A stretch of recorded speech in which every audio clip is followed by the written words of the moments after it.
En 2022, ce ne sont pas les moyens de communication qui manquent. Au contraire, il y a tellement d'options possibles qu'on a du mal à faire la part des choses et à choisir parfois. Email, réseaux sociaux, blog, WhatsApp, SMS, webinar, les méthodes pour entrer en contact avec ses prospects et garder le contact avec ses clients sont nombreuses. Cependant, ces différents vecteurs de communication ne sont pas tous ni adaptés ni appréciés par votre audience. Leur efficacité varie en fonction de votre secteur d'activité, du type de prospect ou de client que vous visez et de leurs problématiques. Ce nouvel épisode a donc pour but de vous aider à identifier quel est le meilleur endroit pour communiquer efficacement sur vos offres et produits à vos prospects et clients. Sans plus attendre, je laisse donc place à l'épisode du jour. Bonjour, je m'appelle Amélie, bienvenue chez Famille Épanouie. À travers les épisodes de ce podcast, j'évoque sans filtre les prises de conscience qui me font grandir dans ma parentalité, ma vie de femme, d'entrepreneur et dans bien d'autres domaines qui me passionnent. C'est tout naturellement que depuis 2015, je vous accompagne, à travers mes programmes et mes ateliers thématiques, à cultiver vous aussi votre bien-être grâce à ces prises de conscience et toujours grâce à des concepts simples à mettre en place. Je suis également l'auteur du journal de gratitude Mon Journal Maman Épanouie, un très bel objet sur le développement personnel qui vous permet d'ancrer justement le momentum de votre croissance et de pouvoir y revenir et avec l'objectivité de pouvoir voir le chemin parcouru avec enthousiasme. Donc si vous souhaitez vous l'offrir ou l'offrir à une personne qui vous est chère, je vous mets le lien dans la description de ce podcast. Enfin, si vous appréciez ce podcast, sachez vraiment que la meilleure façon de le soutenir, c'est de lui mettre une note de 5 étoiles sur la plateforme de podcast que vous utilisez et pourquoi pas laisser un petit commentaire aussi. Alors, dans l'épisode d'aujourd'hui, je vais vous parler des 4 moyens incontournables qu'on utilise pour communiquer efficacement auprès de nos prospects et de nos clients. Écoutez bien cet épisode jusqu'à la fin parce que je vous dévoile mon moyen de communication privilégié et qui assure aussi une belle partie du chiffre d'affaires de notre entreprise. Sans transition, le premier moyen de communiquer efficacement, c'est la newsletter. Alors à côté d'Instagram, LinkedIn, TikTok, la newsletter peut paraître légèrement dépassée. C'est pourtant l'outil le plus efficace pour faire évoluer votre prospect jusqu'au stade où il devient acheteur. Contrairement aux réseaux sociaux, votre email, lui, n'est pas filtré par des algorithmes. Donc la newsletter, c'est vraiment une solution efficace pour faire connaître vos offres et vos produits. D'ailleurs, dans l'épisode 109, je reviens en détail sur le plan à utiliser pour faire cartonner vos contenus. Donc c'est l'épisode de la semaine prochaine, soit, mais en tout cas, sachez que vous pouvez déjà être aux aguets et l'attendre patiemment parce que je vais vous en parler en détail. Bref, pour rendre vos emails plus efficaces, c'est indispensable de se démarquer, bien évidemment. Donc ça va être afficher votre style, vos goûts, votre façon d'écrire et surtout de pouvoir partager avec abondance. Par exemple, pour vous donner donc un exemple concret sur Famille Épanouie, on utilise énormément la newsletter depuis le début de la création de Famille Épanouie. Et ce moyen de communication, on va dire, est le plus intime, parce qu'on n'est pas jeté en pâture sur les réseaux sociaux. Ce qu'on va communiquer par mail sont des choses que les gens vont lire et que, quelque part, qui ne s'adressent qu'à eux. J'ai presque envie de dire qu'il y a un lien d'intimité très fort qui va se créer et ça nous permet d'entrer dans des sujets parfois plus lourds, parfois plus importants, parfois plus profonds aussi que un post de 2200 caractères sur Instagram. On a le temps, on a la possibilité, l'espace pour rentrer, pour instaurer une relation privilégiée avec quelqu'un qui va venir lire ces mots-là, les recevoir et peut-être, c'est ce que je vous souhaite, se sentir aussi touché par ce que vous êtes en train de lui raconter. Donc, je précise quand même que parler avec son cœur ne s'apprend pas, en tout cas ne s'apprend pas de manière formelle, mais pour y parvenir, et en tout cas moi c'est ce que je fais, c'est comme ça que je travaille, c'est que je me dois d'être en paix avec ce que je veux vous expliquer, avec ce que j'ai besoin de vous exprimer. C'est-à-dire que je dois être OK pour vous livrer sans honte mon expérience pour qu'elle vous serve. Donc c'est avant tout constructif, avant d'être voyeuriste. Il y a énormément de choses, par exemple, sur lesquelles je ne suis pas prête parce que j'ai encore beaucoup trop de doutes, beaucoup trop de peur ou même parfois encore trop de honte à parler de certaines choses. Et donc, je ne m'engage pas à le faire, en fait. Je m'exprime à partir du moment où je sais que j'ai aussi quelque chose à vous apporter derrière, que j'ai des axes, des propositions qui vont vous permettre, vous aussi, de sortir de ces états-là pour aller vers plus d'épanouissement, plus de sérénité, plus de bien-être au quotidien, parce que c'est ça qui nous drive quand même. Alors ça veut pas dire qu'il faut tout le temps aller bien, loin de là. Mais disons que quand ça va bien, il y a beaucoup de choses qui se simplifient tout autour de nous. Donc voilà, parlez toujours avec votre cœur, en tout cas dans vos newsletters, c'est important. Et puis aussi avec générosité. L'engagement au mail, donc c'est-à-dire la réponse que vos lecteurs vont vous faire, dépend très souvent de la générosité et de l'ouverture de cœur que vous allez y mettre. Donc avec la réelle envie d'aider les autres, je peux vous garantir que aucun message ne sera superflu et vous pourrez déplacer n'importe quelle montagne. Le deuxième moyen, ça va être les réseaux sociaux. Et oui, évidemment, ils sont incontournables aujourd'hui, même si personnellement, je les trouve de plus en plus, je dirais agressifs en fait. Alors, on peut pas se le cacher, on peut pas le nier, on peut pas faire l'autruche. Aujourd'hui, le succès de votre activité sur le web va reposer, en tout cas en partie, sur votre capacité à créer une communauté virtuelle et solide. Alors, bonne nouvelle, pas besoin de se lancer directement dans la création d'un site web, donc par exemple un blog ou un site web institutionnel ou quoi que ce soit. Vous pouvez construire des relations solides en ligne via les réseaux sociaux tels que Facebook, Instagram, YouTube, LinkedIn, TikTok, etc., etc. Donc avant de vous lancer dans la création de votre contenu, ce qui est intéressant de faire, c'est de bien définir attention au mot, son avatar. Alors ça, c'est un mot pareil que pour moi, c'est Spielberg, l'avatar, bref. Mais en tout cas, on va dire que pour les marketeurs, l'avatar, c'est le profil type de la personne à qui vous souhaitez vous adresser.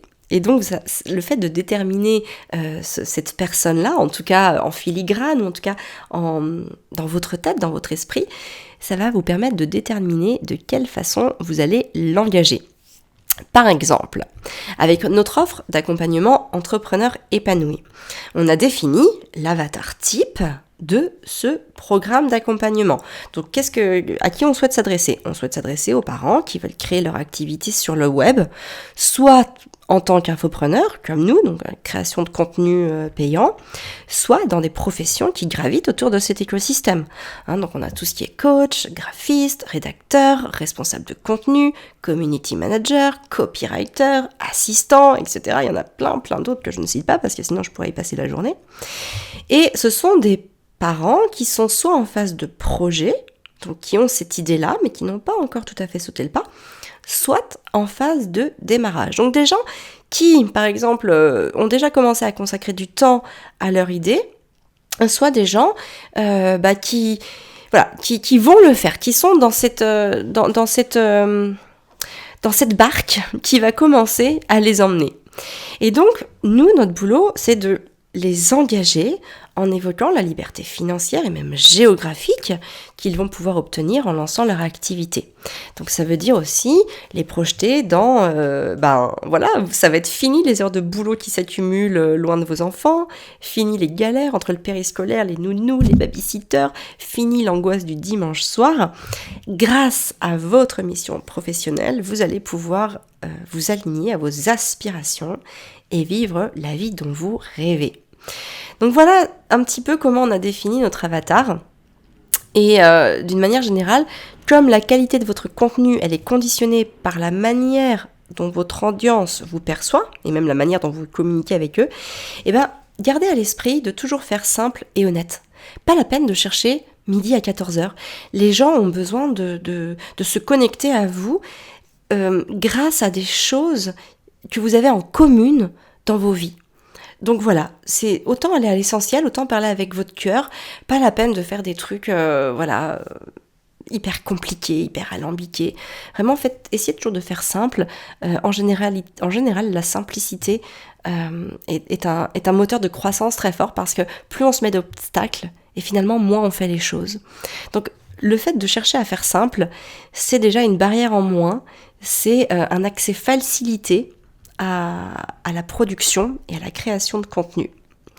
Voilà, donc en plus, j'ai envie de dire que ça tombe bien parce qu'en plus, la com sur les réseaux sociaux, elle est vraiment dans cette veine d'être courte et d'aller à l'essentiel. Alors d'une part, parce que y a cette soumission à l'aléa des algorithmes, hein. Donc plus votre message est vu, plus il sera suggéré à une audience plus large que la vôtre. Et d'autre part aussi parce que les gens survolent de plus en plus les messages et donc il y a une potentielle versatilité de votre audience envers votre message à ne surtout pas négliger. Donc, on se focus sur un message court, efficace et adapté. Alors quand je dis adapté, c'est avant tout adapté au code du réseau social utilisé.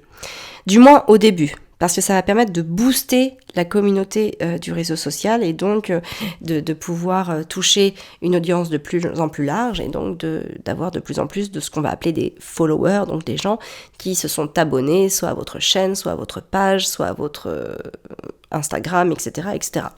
Donc par exemple, sur Instagram, c'est avant tout un réseau d'images, de photos, d'accord ? Donc quand on a des descriptions à rallonge, parfois le post ne peut pas être poussé parce qu'avant tout, Instagram c'est à la base de l'image. Alors aujourd'hui, ils veulent évidemment concurrencer les formats vidéo, donc les réels et voilà, toutes les petites vidéos sont de plus en plus poussées parce que c'est aussi très adapté à Instagram et que Instagram lui-même, l'entreprise Meta elle-même, veut faire aller Instagram dans ce sens-là. Sur YouTube, par exemple, c'est avant tout des vidéos imagées que les gens viennent chercher, donc des tutos, les trucs visuels. En gros, si vous faites une vidéo face cam en plan fixe sur YouTube, ce sera peut-être moins facile qu'elle soit moins poussée à une grande audience. Alors, ça veut pas dire que ça ne fonctionnera pas, hein. Ça veut juste dire que à la base, c'est pas ce que les gens viennent chercher sur YouTube. Par exemple, ce podcast, moi je le diffuse sur YouTube, mais ça fait pas des grosses audiences, ça fait pas des grosses vues parce que je sais que le format vlog va être beaucoup plus approprié à YouTube. Ceci dit, comme mon but à moi, c'est que mon message soit entendu par la plus grande audience possible, je le diffuse sur tous les canaux, donc le podcast, YouTube. J'en fais aussi parfois des posts, des newsletters, enfin, j'essaye de le recycler aussi, ça pourrait être un thème qu'on aborde un peu plus tard dans les podcasts. Mais en tout cas, voilà, j'essaye de le diffuser un maximum parce que moi, on va dire ma stratégie de contenu, c'est avant tout que mon message soit au maximum diffusé et pas obligatoirement de faire venir les gens sur YouTube. Par exemple, les influenceurs peuvent être plus soumis à cette règle-là. Ceux qui génèrent leurs revenus grâce aux recettes publicitaires, à la publicité en gros avec les vidéos avec les publicités sur leurs vidéos, ils vont amener leur audience à venir sur YouTube parce que c'est important pour eux que leur audience voit leurs vidéos sur YouTube. C'est vrai que moi, en tant qu'infopreneuse, je n'ai pas cette problématique-là, donc forcément, je vais diffuser mes contenus sur différents canaux et tant pis, j'ai envie de dire, si il fait moins de vues sur YouTube parce que de toute façon, je le sais, c'est pas forcément un format qui est adapté. Voilà. Donc le principe est simple.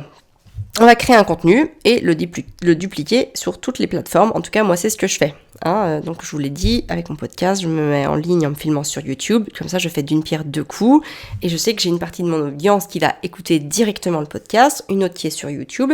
Le format, donc, n'est pas forcément adapté à YouTube, mais il me permet de diffuser mon message à mon audience et notamment à la part d'audience qui ne va pas écouter le podcast.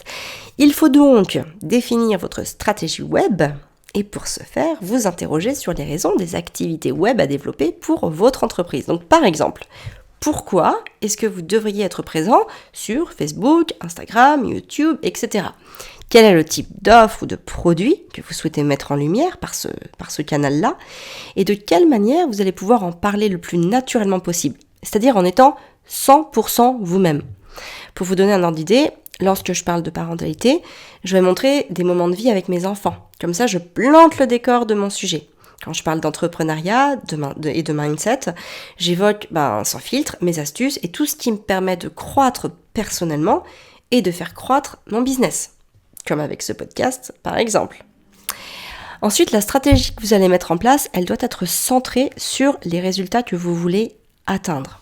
Par exemple, pour Famille épanouie, pour promouvoir l'image de la famille épanouie, je communique non pas sur l'épanouissement, qui va être trop général, trop évasif, mais sur les moyens qui me permettent de m'épanouir. Et en expliquant pourquoi c'est important pour moi d'agir comme ça, j'ai l'assurance de créer un espace où se réuniront des parents qui veulent obtenir les mêmes résultats et qui auront l'envie d'acheter mes programmes et les ateliers pour obtenir ces mêmes résultats. Donc gardez bien à l'esprit que ce que recherche votre audience sur les réseaux sociaux, c'est votre authenticité. Donc intéressez-vous plus à la croissance de votre communauté, c'est-à-dire au nombre de personnes qui s'intéressent à ce que vous dites, plutôt qu'à leur engagement. Aujourd'hui, liker une publication, parfois on ne le fait plus parce que on en voit tellement dans notre feed qu'on ne prend même plus le réflexe de liker, ça ne veut pas dire grand-chose. Par contre, le nombre de personnes qui vont s'abonner à votre page, ça, c'est des facteurs importants. Parce que ça veut dire que votre message intéresse, qu'il est lu, qu'il est attendu, et que parfois il peut être une bouffée d'oxygène pour celui qui va le lire. Voilà, la manière aussi dont vous vous exprimez doit vraiment être basée sur vos passions et vos valeurs, parce que c'est ça aussi qui va vous permettre d'être durable et de susciter la confiance. En gros, si vous parlez d'un truc qui vous passionne pas, mais que vous le faites parce que vous dites « Ah, il y a peut-être de l'argent à se faire là-dessus », ça marchera pas. Ça se sentira, il y aura un décalage, il y aura un désalignement, vous continuerez pas. Les personnes qui continuent, qui sont là sur le long terme, c'est avant tout parce qu'elles sont passionnées. Si elles n'étaient pas passionnées, à un moment, l'argent ne peut plus être un pourquoi assez valable. On en a parlé dans des précédents podcasts avec le pourquoi. Le pourquoi est souvent un moteur au début, parce qu'évidemment, l'argent est le nerf de la guerre pour énormément d'entre nous. Mais en fait, une fois qu'on a ce qu'il faut pour vivre, j'ai envie de dire tout simplement, on se rend compte que le pourquoi, il devient tout autre. Et à partir de ce moment-là, si on n'est pas aligné à ce qu'on dit, on s'essoufflera et on s'arrêtera.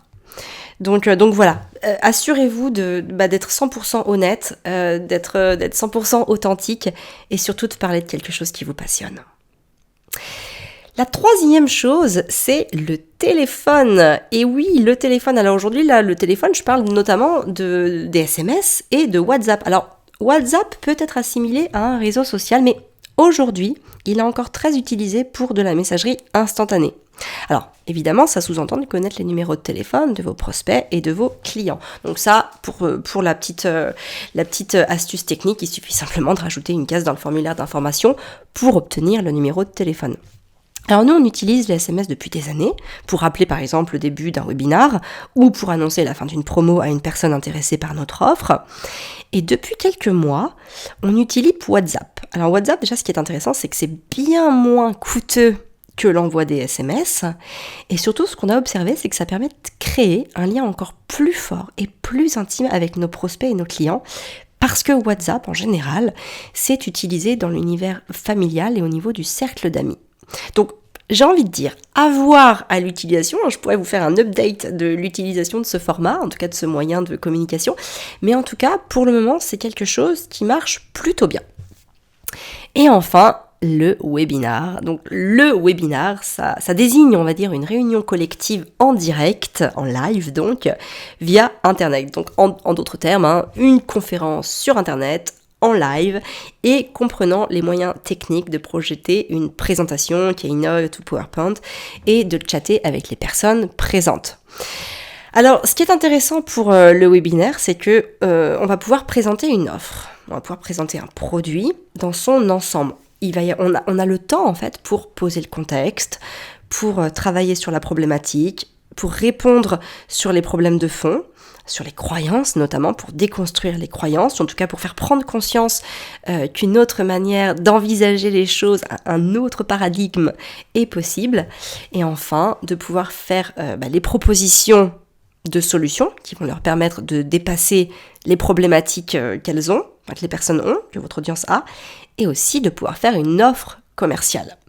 Et là, vous avez le temps en fait de vous déployer avec des visuels à l'appui, avec des gens qui sont présents, qui sont engagés sur ce que vous leur dites. Et donc forcément, on a des taux de conversion qui sont quand même très très intéressants. Pour nous, le webinar est une grande source de chiffre d'affaires dans l'entreprise Famille Épanouie. Et surtout que, alors moi, ce que je trouve intéressant au plus haut point avec le webinar, c'est qu'à la suite de ça, vient un temps d'échange extrêmement intéressant avec les personnes qui sont présentes au webinar et qui va permettre de répondre aux objections, de déconstruire les croyances et comme toujours, de leur apporter de la valeur et des solutions immédiatement applicables. Moi, quand je suis dans une conférence, donc dans un webinar, je donne tout. Je ne retiens rien. Le but ici, c'est vraiment de donner le meilleur aux gens qui ont fait l'effort de venir vous écouter un soir à 21h, alors qu'ils auraient pu regarder Netflix, alors qu'ils auraient pu ne rien faire, enfin bref, qu'ils auraient pu faire autre chose. Et je trouve que c'est respectueux de la personne qui vient nous écouter que de leur apporter énormément de valeur. Et d'ailleurs, je fais un petit laïus à tous ceux qui ont peur de trop en dire dans leur contenu gratuit versus le contenu payant.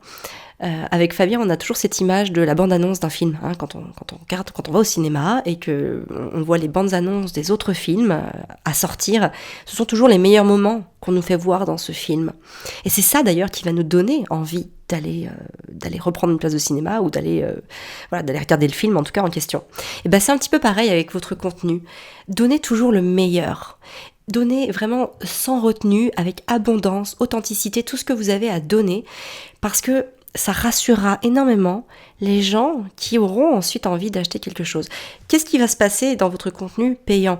Le contenu payant, ce n'est ni plus ni moins un contenu organisé et pédagogique de tout ce que vous diffusez en contenu gratuit, avec une continuité, un fil rouge, un accompagnement, une présence, une structure qui va leur permettre de mettre à profit de manière bien plus facile, de manière bien plus aisée, tout ce que vous leur dites en contenu gratuit.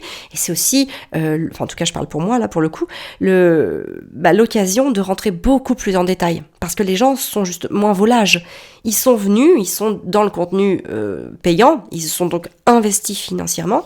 Et donc forcément, ils peuvent rentrer, ils sont dans une dynamique de bien plus rentrer sur le fond du sujet. Alors que le contenu gratuit, par essence, il est fait pour essayer de capter l'attention, de susciter l'intérêt des prospects, voire des clients si c'est un nouveau produit, mais de ne pas rentrer dans le fond des choses, parce que le but, c'est de pouvoir vraiment donner le meilleur avec beaucoup d'authenticité et de générosité, pour leur dire, j'ai peut-être quelque chose pour vous sortir d'un problème, pour vous, améliorer votre confort de vie, ou en tout cas pour vous réaligner votre mission à ce que vous avez envie de faire au plus haut point pour réaliser vos rêves. Il suffit pas d'avoir de rêve de marcher sur la lune. Moi, en ce qui me concerne, mon rêve, c'était juste d'avoir une vie épanouie avec mes enfants, mon mari, et de pouvoir voyager à travers le monde. Voilà, c'est pas un rêve qui n'est pas à ma portée. D'ailleurs, c'est ce que je fais. Maintenant, rien n'est jamais acquis. Il faut toujours continuer parce que voilà, la vie est challengeante et qu'il y a toujours des étapes à dépasser. J'ai envie de dire, c'est aussi le fond du travail qu'on fait par soi-même. C'est que, par essence, comme rien n'est jamais acquis, il faut sans cesse se développer et chercher à croître. Parce que finalement, dans ce monde hyper mobile dans lequel on est, lorsqu'on n'avance pas, j'ai envie de dire, on régresse. Donc l'idée, évidemment, n'est pas de régresser, mais de continuer d'avancer. Donc voilà, pour récapituler un petit peu le place to be pour communiquer efficacement, c'est vraiment penser donc à la newsletter qui est hyper importante en termes de conversion d'audience. Je déteste parler comme ça parce que ça fait terme marketing hyper punchy, alors qu'en réalité c'est juste, pour moi c'est juste des échanges sincères avec des gens, mais en tout cas qui convertissent bien. Ensuite, il y a les réseaux sociaux. Bien sûr, aujourd'hui, c'est quasiment incontournable d'être présente sur les réseaux sociaux, même si les réseaux sociaux sont ingrats. En tout cas, moi, je les trouve ingrats parce qu'on est sans cesse poussé à faire plus, à donner plus, à créer plus, à produire plus, à montrer plus. Enfin, il y a ce plus, je trouve qui est hyper délétère, hyper angoissant, hyper pesant, notamment pour les créateurs de contenu. Enfin, en tout cas, je parle pour moi, pour le coup. Mais moi, je sais que ça me challenge énormément, d'autant plus en ce moment. Parce que voilà, c'est pas toujours évident de créer quelque chose et finalement quand même de voir que par exemple l'engagement est pas terrible alors qu'on a une belle audience et l'engagement n'est pas terrible. Alors voilà, c'est pour ça que je le trouve ingrat parce qu'on perd l'habitude de laisser un petit cœur. Mais en fait, des fois, je me rassure aussi en me disant que finalement, moi aussi sur les réseaux sociaux, je like quasiment plus rien. Ça veut pas dire que je consomme pas le contenu, il y a des comptes que j'adore, mais je leur mets même pas de cœur. Donc voilà, il y a des moments quand même, je me dis, bon allez, je comprends pourquoi les gens ne le font pas pour moi, mais ceci dit, c'est vrai que parfois c'est ingrat et parfois, c'est décourageant. Donc faut rester motivé, faut s'accrocher, faut continuer, non pas...